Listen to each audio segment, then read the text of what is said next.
dan Assalamualaikum semua. Cikgu harap kamu berada dalam keadaan yang baik di rumah, telah mengambil sarapan dan bersedia untuk memulakan pembelajaran kita pada hari ini.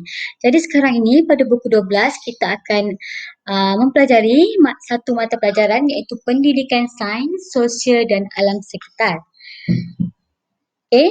Macam kita dah belajar dah sebelum ni kan, bab 1, sekarang ni kita masuk ke bab 2 iaitu haiwan. Di mana dalam bab ini kita akan belajar mengenai perlindungan haiwan daripada bahaya dan musuh. Dan di akhir pembelajaran pada hari ini, murid berupaya mengenal haiwan. Baik, sebelum kita pergi lebih lanjut, cikgu akan menerangkan dahulu apa yang akan ada di dalam video ini. Yang pertama, cikgu akan mengenal diri cikgu dahulu. Cikgu akan buat pengenalan diri cikgu.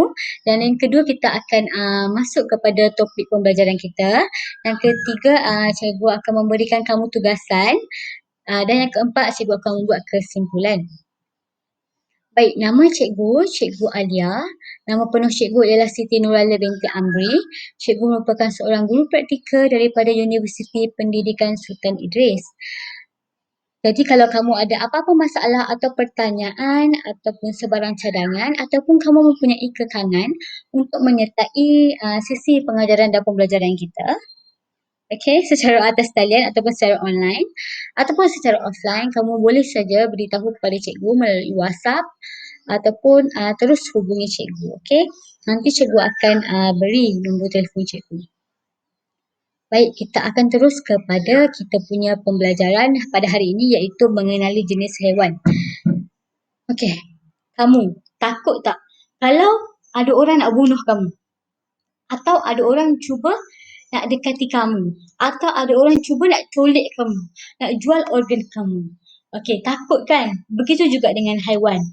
Oleh sebab tu, Tuhan kita menciptakan haiwan dengan beberapa ciri-ciri khas untuk membantu dirinya melindungi diri daripada musuh. Jadi pada hari ini cikgu akan beri beberapa contoh lah beberapa jenis haiwan. Yang pertama ialah kupu-kupu, sesumpah, lebah, tebuan, kerbau, rusa, kerang dan juga penyu. Sekejap lagi cikgu akan tunjukkan kamu apa ciri-ciri khas dia. Bagaimana dia nak melindungi diri dia daripada musuh. Kalau kupu-kupu, apa yang akan dia buat kalau kamu cuba nak tangkap dia? Sesumpah, macam mana dia cuba nak menyorok. Sekejap lagi kita akan belajar. Yang pertama, kupu-kupu. Kupu-kupu ni sangat cantik. Dia terbang tinggi tapi sayang hidup dia tak lama. Bagaimana dia melindungi dirinya? Dekat kupu-kupu ataupun rama-rama, dia mempunyai corak pada sayap yang dapat menakutkan atau mengelirukan musuh. Ingat ya, rama-rama ada corak pada sayap. Yang kedua ialah binatang sesumpah ataupun haiwan sesumpah. Sesumpah ni anak-anak, dia boleh bertukar warna mengikut persekitaran.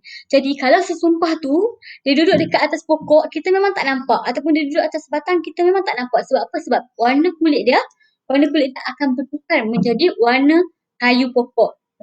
Kalau dia duduk dekat ranting warna hijau, badan dia akan bertukar warna hijau.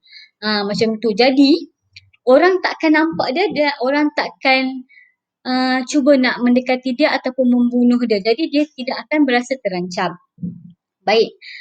Yang ketiga ialah lebah. Lebah ni kamu tahu tak yang mana? Lebah ni yang kamu duk makan madu, duk minum madu. Kan? Nak minum air apa tu? Air syuib tu. Bubble bee. Itu madu yang diambil oleh lebah. Lebah ni macam mana dia nak lindungi diri dia? Dekat lebah, dia mempunyai sengat berbisa.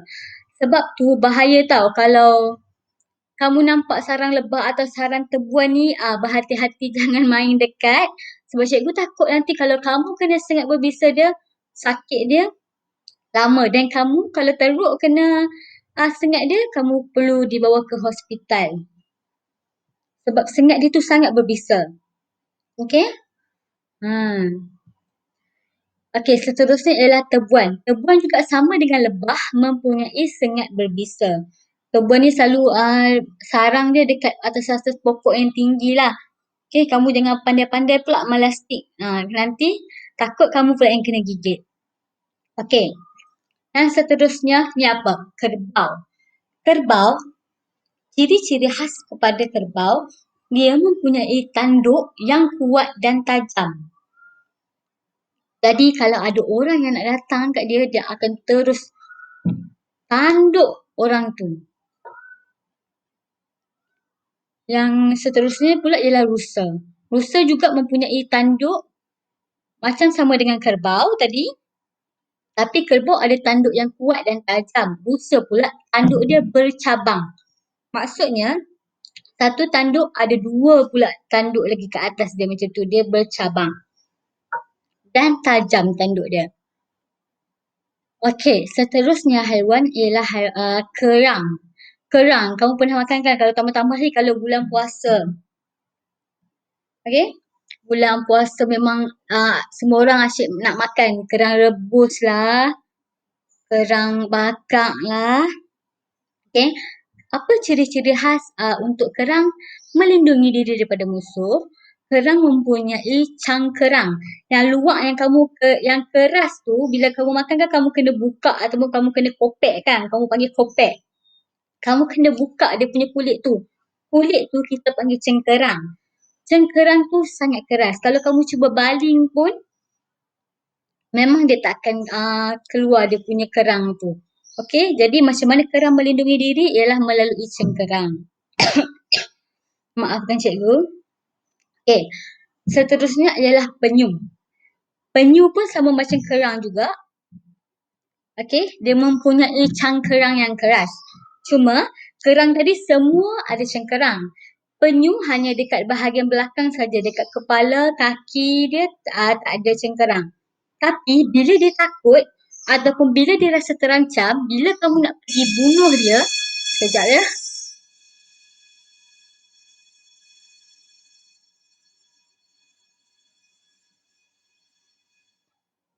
Okey, kita sambung. Bila kamu nak pergi bunuh dia, automatik penyu tu akan masukkan kepala, kaki, badan dia dekat dalam cengkerang. Jadi kalau kamu baling pun cengkerang tu, penyu tu tak akan terluka dan cengkerang penyu sangatlah keras. Okey. Sekarang ni untuk pengetahuan kamu, penyu, kura-kura, mereka merupakan satu habitat yang terancam. Okey. Jadi kalau kamu nampak baby-baby penyu ataupun nantilah kan, bila dah habis COVID, kamu pergi ke mana-mana pulau ke, okey, ataupun kamu memang tinggal di kawasan pulau ke, kalau nampak penyu, janganlah bunuh dia ke ataupun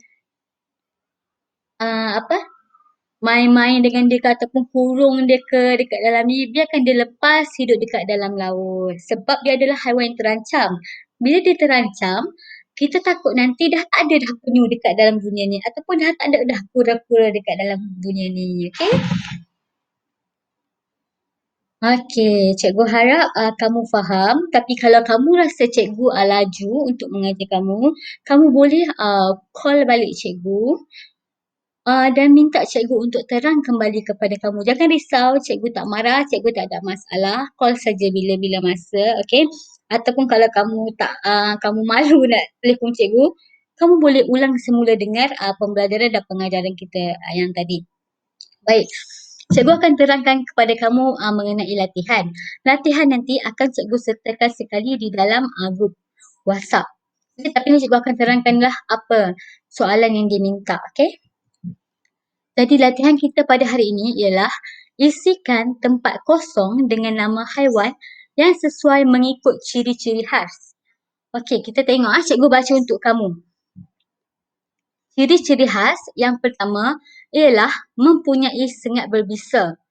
Jadi, daripada apa yang kita belajar tadi, kamu fikir, kamu ingat balik. Haiwan apa yang mempunyai sengat berbisa? Mempunyai sengat berbisa. Jadi nanti kamu tulis nama haiwan tu di tepi ciri-ciri khas dia. Okey? Tak apa, kamu jangan risau. Nanti cikgu akan hantar latihan tu sekali. Okey, yang pertama ialah kamu kena cari apa nama haiwan yang mempunyai sengat berbisa. Yang kedua, haiwan yang boleh bertukar warna badan. Yang ketiga, mempunyai tanduk yang bercabang. Dan yang keempat, mempunyai cangkerang. Okey. Cikgu tak ada masalah. Kamu nak hantar bila pun. Okey, janji kamu buat dan kamu hantar kepada cikgu. Cikgu tak kisah sama ada melalui voice note ataupun melalui gambar ataupun melalui kamu type je dekat cikgu dekat WhatsApp. Okey? Okey, baik. Cikgu rasa sampai setakat ini saja apa yang akan kita pelajari pada hari ini, iaitu mengenali haiwan. Okey. Cikgu akan flashback baliklah, tadi kita belajar ada lebih kurang 8 jenis haiwan. Kita belajar mengenai kupu-kupu, sesumpah, lebah, tebuan, kerbau, rusa, kerang dan juga penyu. Okey, ada haiwan yang boleh merubah bentuk, cikgu, merubah warna. Ada haiwan yang mempunyai sengat berbisa. Sengat berbisa contohnya seperti lebah dan tebuan. Sesumpah boleh bertukar warna. Kerbau dan rusa mereka mempunyai tanduk yang tajam. Okey, tapi kerbau dia ada satu tanduk je tau, ingat. Kerbau satu tanduk, rusa dia ada tanduk yang bercabang, 2, 3. Okey, dia ada satu tanduk, satu yang besar dan dekat satu yang besar tu ada lagi 2 tanduk, 3 tanduk yang keluar. Okey, itu beza rusa dengan kerbau ya. Okey, tapi kedua-duanya tanduk mereka sangat tajam. Dan seterusnya, kerang dengan penyu mereka mempunyai cangkerang yang keras. Baiklah, sampai di sini saja dahulu pembelajaran kita pada hari ini. Jika kamu ada sebarang pertanyaan, persoalan ataupun apa-apa je lah yang meragukan ataupun kamu tak faham ataupun kamu memerlukan cikgu menerangkan kepada kamu dengan lebih lanjut ataupun terperinci, kamu boleh saja hubungi cikgu di WhatsApp cikgu. Hubungi boleh, voice note boleh, message boleh di 0112957130. Okey. Terima kasih.